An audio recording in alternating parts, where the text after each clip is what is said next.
Senhor, vamos cantar Sublime Graça, Mi maior. Sublime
o Senhor fala conosco através da sua palavra, em nome do Senhor Jesus Cristo, é a nossa oração. Amém. Amém. Deus abençoa cada um dos irmãos. Nós vamos aproveitar o tempo, hoje é um culto de Santa Ceia. Nós queremos agradecer a presença de todos, né? Também os irmãos que vieram lá de Viamão. Graça, Alvorada, irmãos, família. Deus abençoe vocês. Nós vamos ler a Bíblia. Também peço que vocês orem por mim e os irmãos que vamos estar viajando quinta-feira para São Paulo, para a cidade de Franca, onde vamos estar pregando ali nos cultos especiais, né? Vamos estar viajando com o Gilberto, direito, e eu estarei junto. Então nós pedimos as suas orações em nosso favor nessas estradas, né?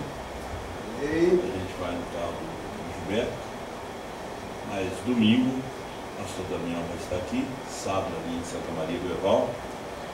Aí vocês estejam como se fosse culto da ceia, tragam mais alguém junto. Amém? É um parágrafo para ler, né? Há um parágrafo. É muito bom, né? E ore por mim, onde vamos estar ali levando um pouquinho da palavra e também estando no companheirismo, né? Isaías capítulo 6.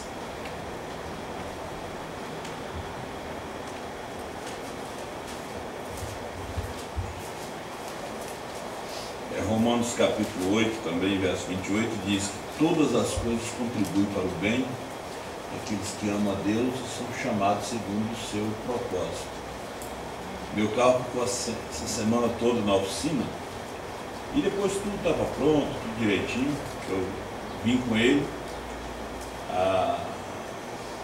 o mecânico tinha me falado que eles tinham arrombado o carro ali na oficina.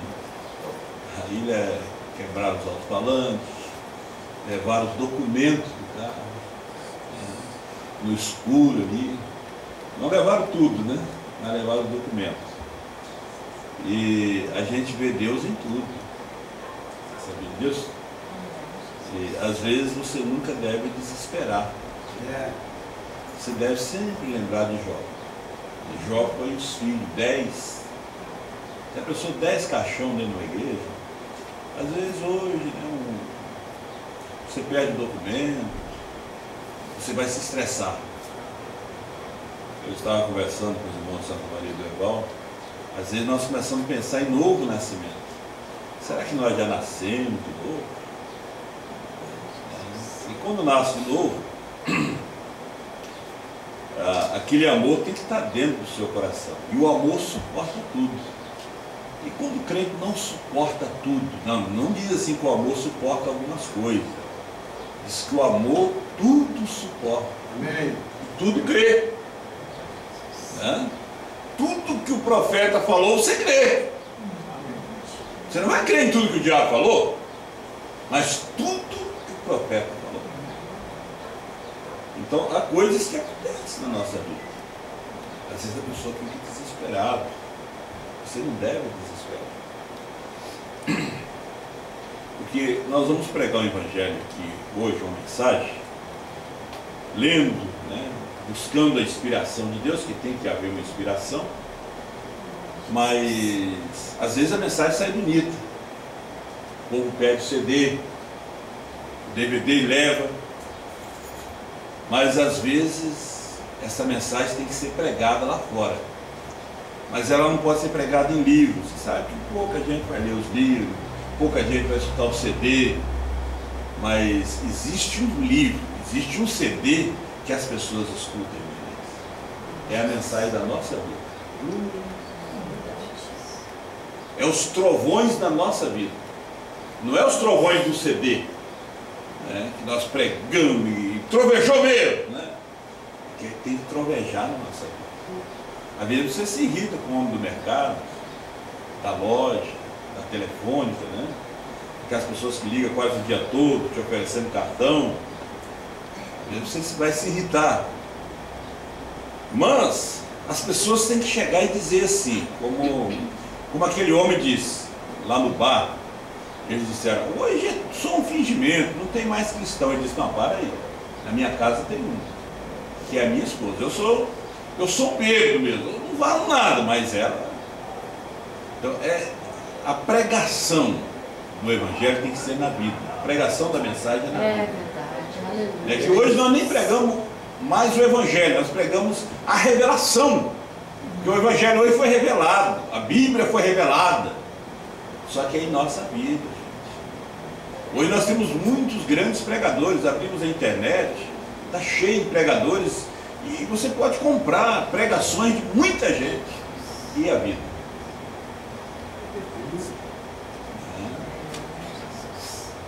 O negócio é a vida. Um homem estava dizendo para mim assim, mas fulano do lado diz que é crente, mas ele está envolvido na política. Ele diz que é pastor, mas ele está envolvido nisso, está envolvido naquilo. Ele falando para mim. Agora, o que ele vai falar de mim? Se eu discutir com ele, se eu brigar com ele, o que ele vai falar de você, irmão?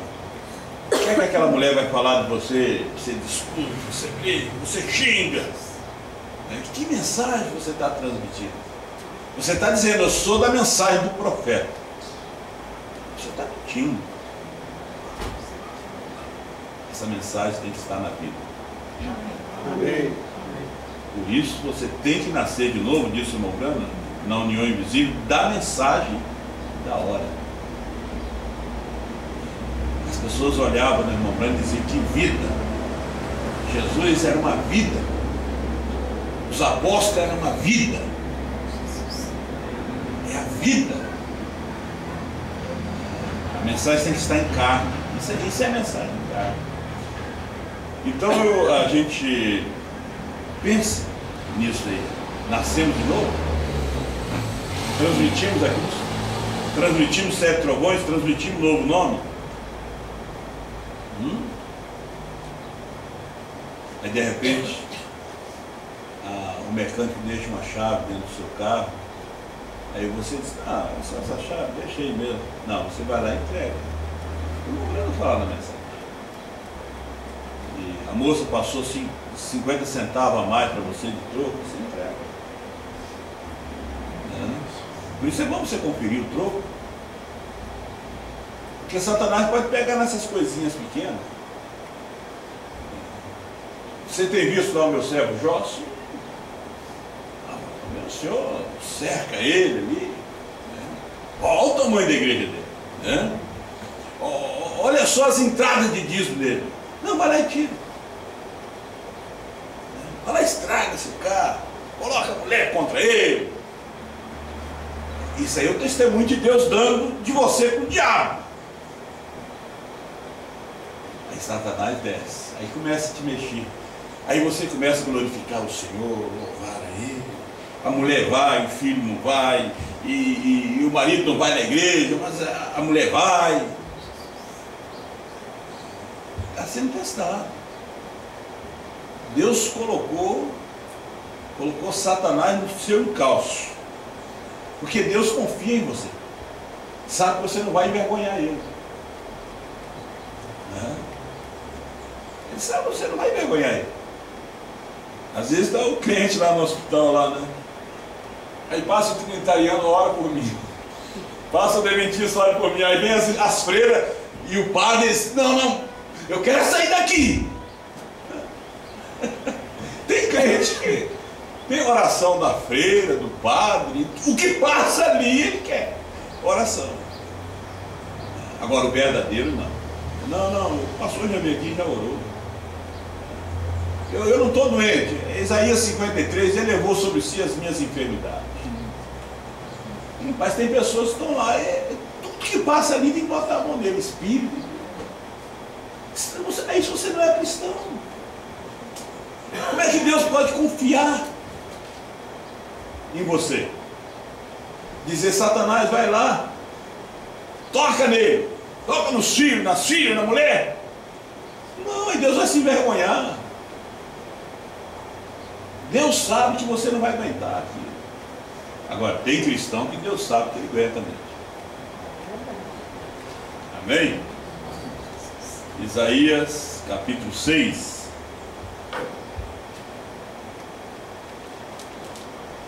Isso aí já deveria ser a mensagem, né?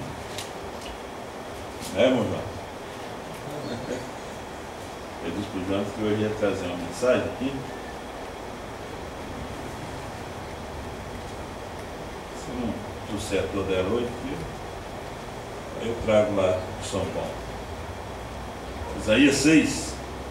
No ano em que morreu o rei Uzias, eu vi o Senhor assentado sobre um alto e sublime trono. O seu séquito enchia o templo. Os serafins estavam acima dele, cada um tinha 6 asas, com 2 cobriam o rosto, com 2 cobriam os pés, com 2 voavam.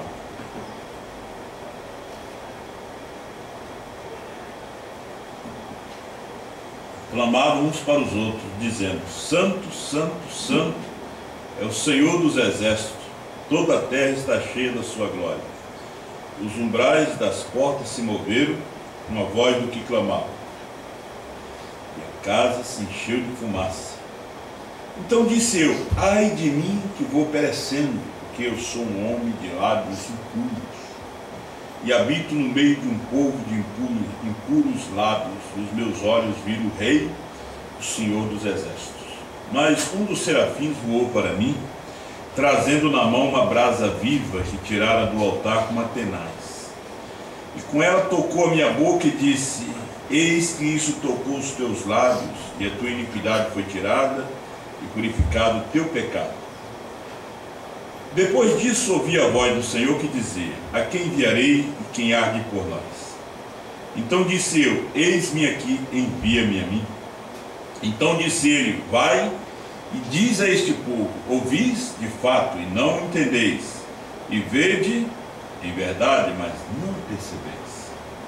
Engorda o coração deste povo, e endurece-lhes os ouvidos, e fecha-lhes os olhos. Não venha ele a ver com seus olhos, e a ouvir com seus ouvidos, e a entender com seu coração, e a converter-se, e a ser sarado. Poder sentar.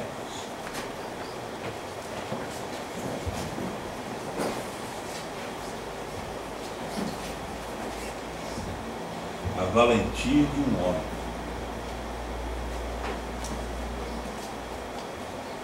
Deus sempre buscou homens valentes, destemidos. Quando ele encontrou a Gideão, ele chamou ele de homem valoroso. E ele nem sabia que ele era um homem valoroso. Ele estava ali se escondendo dos midianitas e malhando no lagar. Veja bem que ele estava trabalhando até fora do lugar dele, porque o lagar é o lugar de fazer o vinho, né? Pisar as uvas, e ele estava malhando o trigo no lagar.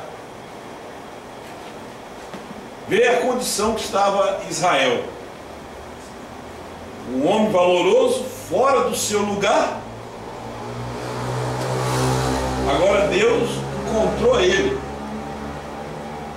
e disse para ele assim, vai nesta tua força e livra a Israel.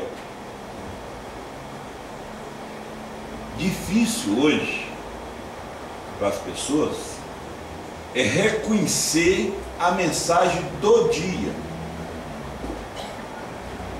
É reconhecer a mensagem da hora. Agora, quando você reconhece a mensagem do dia, a mensagem da hora, você nasce nesta mensagem. Amém. Aí você nasce nela. Agora, quando você nasce nela, ela é o seu descanso. O irmão, essa semana na internet, escandalizou comigo, me perguntou sobre o sábado. Eu disse: Brana é o meu sábado, é o meu descanso. É Brana. Moisés era o sábado de Israel. Porque Moisés era Deus para eles. Eles descansavam na mensagem de Moisés. Era a única mensagem que tirava eles do Egito. A mensagem de Moisés não colocou eles na terra, mas a mensagem de Moisés tirou eles do Egito. O nosso sábado hoje foi a mensagem de Brana que nos tirou das denominações. Foi a mensagem que nos tirou. Agora, nós estamos encontrando uma mensagem que vai nos tirar daqui. Que é a mensagem de William Branham, mas é a revelação dos trovões que nos leva no rapto.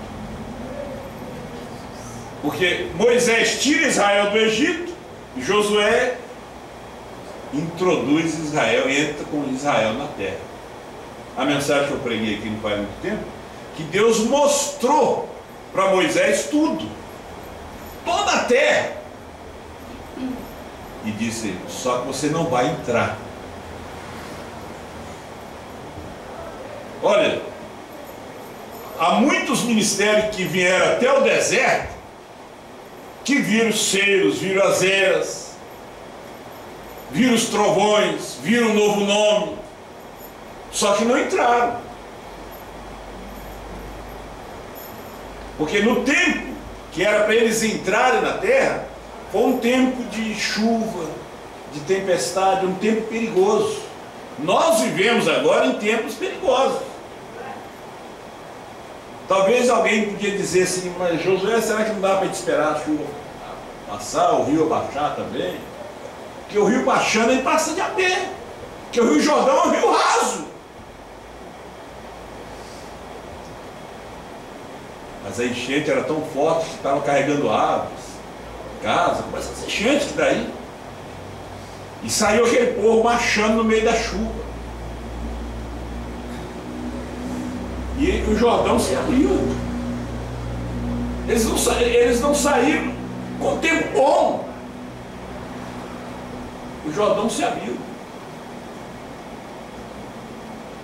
Agora, era uma mensagem que era só para Raabe crer.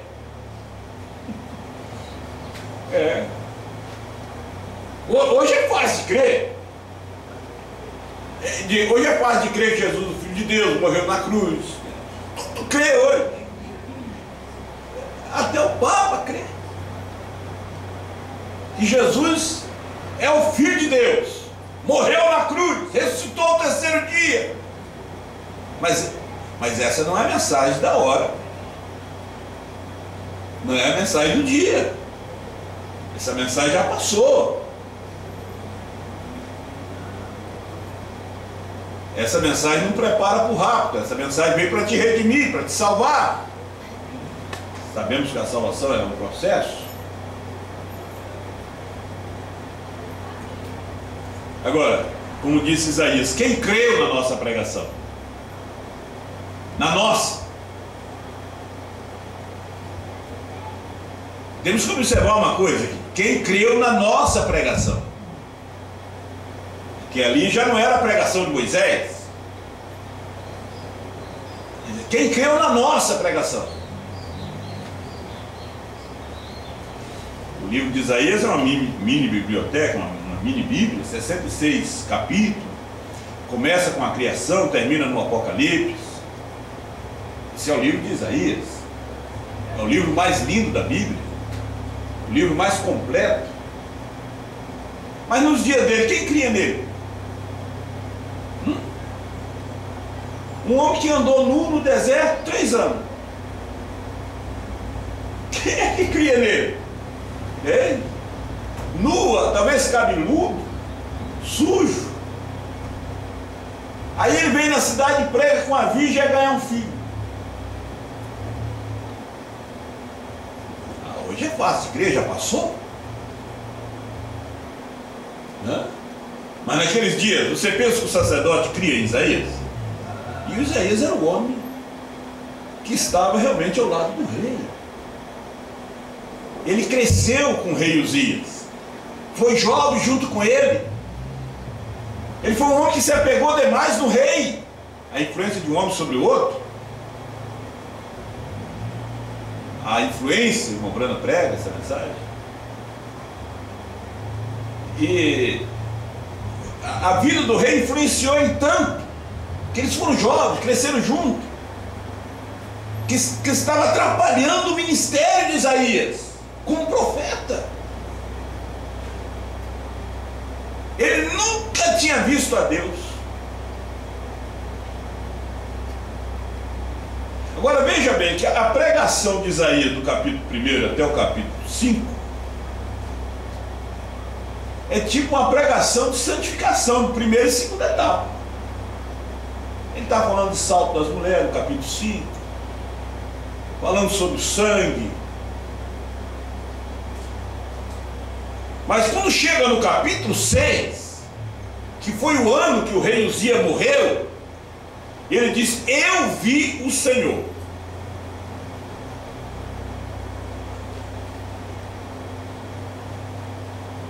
Quando chega no capítulo 6, ele diz: eu vi o Senhor assentado sobre um alto e sublime trono. Eu via ele. Quando é que você viu a Deus? Quando é que você viu a revelação dos trovões? A revelação dos céus? Quando? Porque para nascer tem que morrer. Tem tanta gente viva aí que não adianta você conversar com eles pela internet. Eles estão vivos, eles não veem nada disso. Eles vão ver só quando morrer. Quando morrer realmente um sistema para grupo de homens, aí eles vão ver a revelação dos céus. Aí quando morrer mesmo, para si mesmo, aí eles vão ver a revelação dos trovões. Mas enquanto está vivo não vai ver. Então quando morreu o rei Uzias, ele disse: aí eu vi o Senhor. Também ele disse que viu o seu séquito, a glória de Deus. Aí ele saiu dessa parte humana, ele saiu daqui.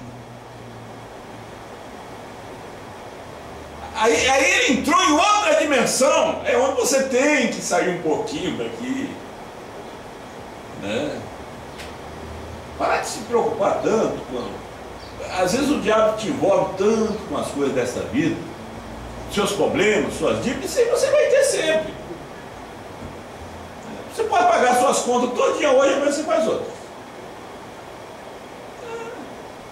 Você sempre vai ter que gastar. Você nunca vai viver sem gastar.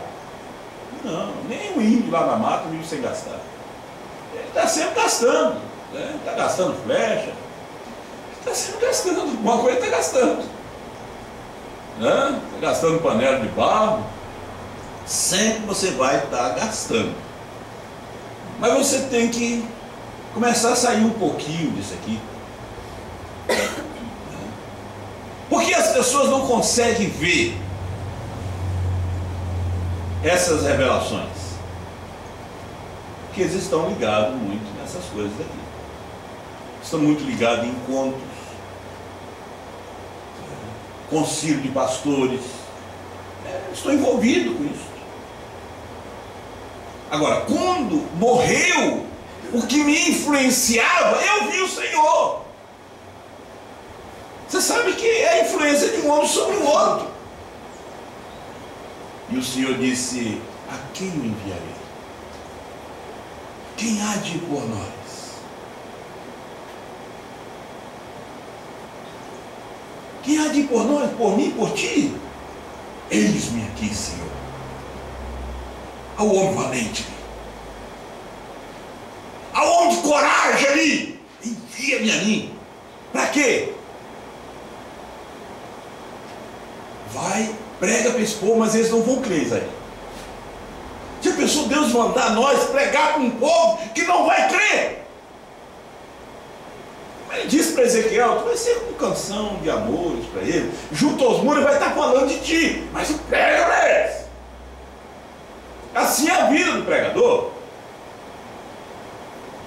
Você vê aqui no capítulo 6, ele disse: vai, olha aí, verso 9: vai e diz a este povo: ouvis de fato e não entendeis, vede em verdade, mas não percebeis. Vai lá levar uma mensagem para eles não entender. Vai lá mostrar algo para eles não ver e não perceber.